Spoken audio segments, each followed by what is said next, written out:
Hello दोस्तों।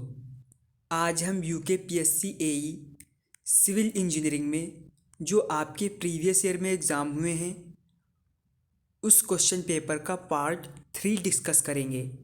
तो please आप लोग वीडियो को पूरा देखिएगा और सिविल इंजीनियरिंग के previous year paper plus job notification के लिए हमारे चैनल को सब्सक्राइब करिएगा।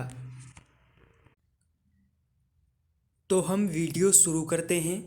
पहला क्वेश्चन है आपका, good quality sand is never obtained from. इस क्वेश्चन में पूछा गया है कि अच्छी क्वालिटी वाली बालू कहाँ से कभी भी प्राप्त नहीं होगी। ऑप्शंस आपको दिए गए हैं, नदी से, नाले से, समुद्र से या फिर ग्रेवल पाउडर से।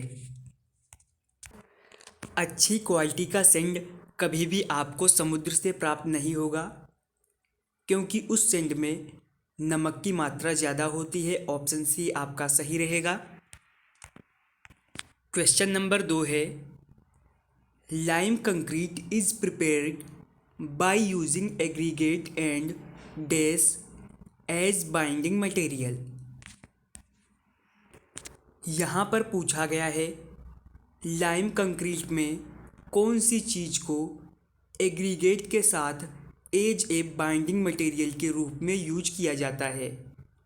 ऑप्शंस आपको दिए गए हैं, स्लेक्ड लाइम यानी बुझा हुआ चूना, क्विक लाइम यानी त्वरित चूना, या फिर क्विक लाइम और सीमेंट के मिक्सर को, या फिर लाइम स्टोन पाउडर को। लाइम कंक्रीट में एग्रीगेट के साथ as a binding material use किया जाता है स्लेक्ट लाइम का। ऑप्शन ए आपका सही रहेगा। अगला क्वेश्चन है आपका, डिज़ाइन ऑफ स्टील स्ट्रक्चर से, the permissible bending stress in the slab base of columns for all grades of steel is limited to. यानी स्टील कॉलम के बेस स्लैब में परमिसिबल बेंडिंग स्ट्रेस सभी ग्रेड के steel के लिए कहाँ तक सीमित है। ऑप्शंस आपको दिए गए हैं, 185 Newton mm square, 165 Newton mm square, 175 Newton mm square या फिर 200 Newton mm square. Steel column के बेस स्लैब में परमिसिबल बेंडिंग स्ट्रेस जितनी भी ग्रेड की स्टील है उनके लिए सीमित है 185 Newton mm square. Option A आपका सही रहेगा। और इसके साथ कुछ और पॉइंट हम डिस्कस करेंगे। यहाँ पर बात की गई है गसेट बेस का डिज़ाइन जो है किया जाता है तो उसमें परमिसिबल स्ट्रेस कितनी होती है। कंक्रीट में परमिसिबल कंप्रेसिव स्ट्रेस की बात की जाए तो ये होती है 4 न्यूटन mm स्क्वायर। दूसरा पॉइंट है आपका, स्टील प्लेट में परमिसिबल बेंडिंग स्ट्रेस, ये आपके क्वेश्चन में पूछा गया था 185 न्यूटन mm स्क्वायर। अगर बात की जाए स्टील में बियरिंग स्ट्रेस की तो ये होगी 187.5 Newton mm square. Point number 4 है आपका, रिवेटों के लिए माइनस अपरूपण प्रतिबल यानी शियर स्ट्रेस, ये होगी 100 न्यूटन mm स्क्वायर। रिवेट के लिए बियरिंग स्ट्रेस ये होगी 270 न्यूटन mm स्क्वायर। इनसे भी आपके क्वेश्चन निकल कर आते हैं। अगला क्वेश्चन है आपका, मोस्ट इम्पोर्टेंट क्वेश्चन है, उत्तराखंड जेई फर्स्ट पेपर 2015 में भी पूछा गया है और एई 2012 के फर्स्ट पेपर में भी पूछा गया है। The width of A gusset plate for the base of the pillar should not be less than. यानी कॉलम के बेस के लिए गसेट प्लेट की मोटाई किससे कम नहीं होनी चाहिए। 6 mm से कम नहीं होनी चाहिए, 8 mm से कम नहीं होनी चाहिए, 12 mm से या फिर 40 mm से। कॉलम के बेस के लिए गसेट प्लेट की थिकनेस जो है वो कम नहीं होनी चाहिए 8 mm से। ऑप्शन बी आपका सही रहेगा। अगला क्वेश्चन आपका रेलवे इंजीनियरिंग से है। For inspection and packing of ballast each pot sleeper is provided with, यानी बेलास्ट का इंस्पेक्शन तथा पैकिंग के लिए पोर्ट स्लीपर में क्या दिया जाता है। उसमें एक होल दिया जाता है या फिर 2 होल देते हैं, 3 होल्स या फिर 4 होल्स। तो बेलास्ट के इंस्पेक्शन और पैकिंग के लिए पोर्ट स्लीपर में 2 होल दिए जाते हैं। ऑप्शन बी आपका सही रहेगा। अगला क्वेश्चन भी आपका रेलवे इंजीनियरिंग से है। Creeping of rails can be checked by, यानी रेल की पटरियों में जो क्रीप होती है उसे किसके द्वारा चेक किया जाता है। ऑप्शंस आपको दे रखे हैं, चेयर्स यानी कुर्सी द्वारा, या फिर बियरिंग प्लेट्स द्वारा, एंकर्स द्वारा, या फिर स्पाइक्स द्वारा। तो रेल में जो क्रीपिंग होती है उसे चेक किया जाता है एंकर्स द्वारा। ऑप्शन सी आपका सही रहेगा। नेक्स्ट क्वेश्चन है आपका सर्वे इंजीनियरिंग से।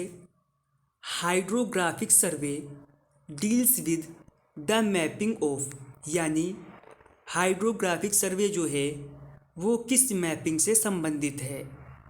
ऑप्शंस आपको दिए गए हैं, लार्ज वाटर बॉडीज से यानी बड़ी जल वस्तुओं से, कैनाल सिस्टम से, कलर मूवमेंट से, या फिर इनमें से कोई नहीं। तो आपका हाइड्रोग्राफिक सर्वे संबंधित है लार्ज वाटर बॉडीज से। ऑप्शन ए आपका सही रहेगा।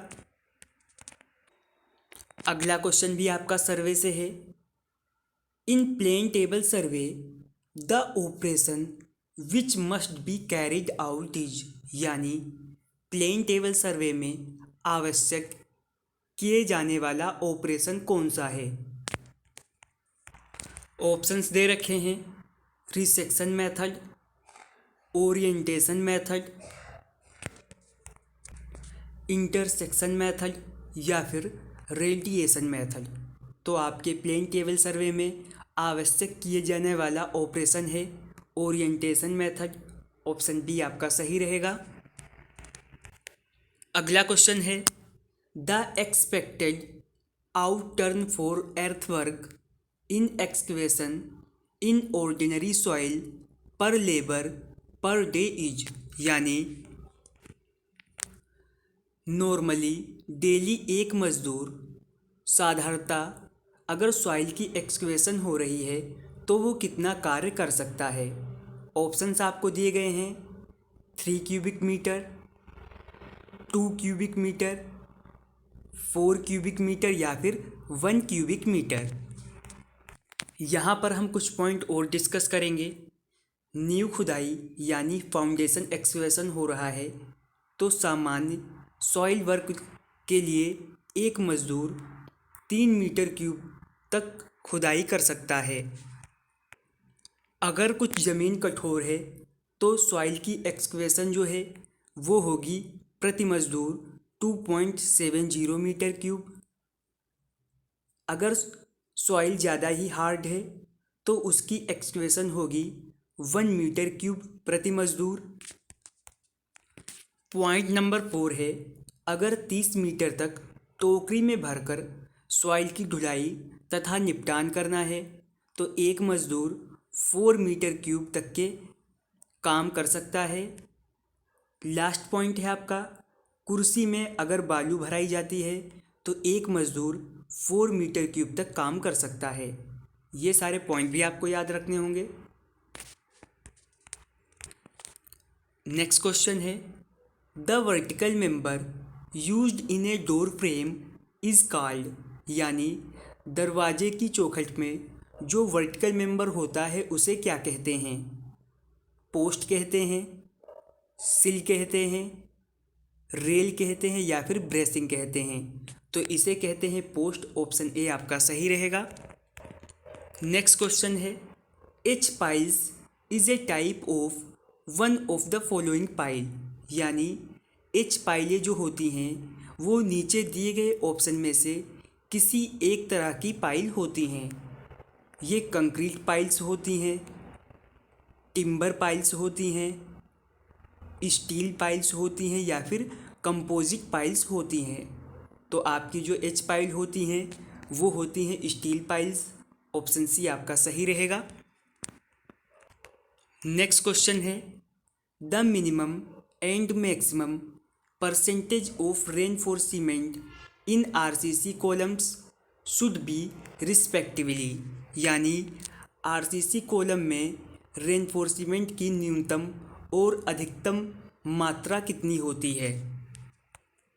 अगर बात की जाए आरसीसी कॉलम में रेनफोर्समेंट की न्यूनतम मात्रा की तो वो होती है 0.8%। और अगर यहीं पर बात की जाए मैक्सिमम परसेंटेज ऑफ रेनफोर्समेंट की तो वो होगी 6%। तो इसके हिसाब से आपका ऑप्शन डी सही रहेगा।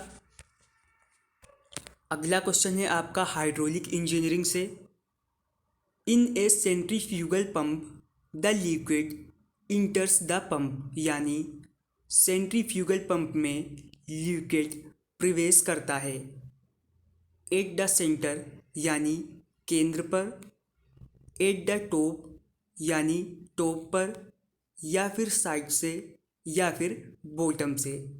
तो सेंट्रीफ्यूगल पंप में लिक्विड इंटर करता है सेंटर से। ऑप्शन ए आपका सही रहेगा। फिर आपका लास्ट क्वेश्चन है, the flow in channels is considered to be in transitional state if the Reynolds number is, यानी चैनलों में बहाव को ट्रांजिशनल स्टेट में कहा जाता है अगर उसका रेनॉल्ट नंबर कितना होता है। अगर उसका रेनॉल्ट नंबर 500 से लेकर 2000 के बीच होता है तो उसे ट्रांजिशनल स्टेट कहा जाता है। ऑप्शन बी आपका सही रहेगा। तो आज हमने यूकेपीएससी एई सिविल इंजीनियरिंग के प्रीवियस ईयर पेपर का पार्ट 3 कंप्लीट कर लिया है। अगर आपको वीडियो पसंद आई हो तो लाइक करें, वीडियो को शेयर करें, चैनल पर नए हैं तो सब्सक्राइब करें।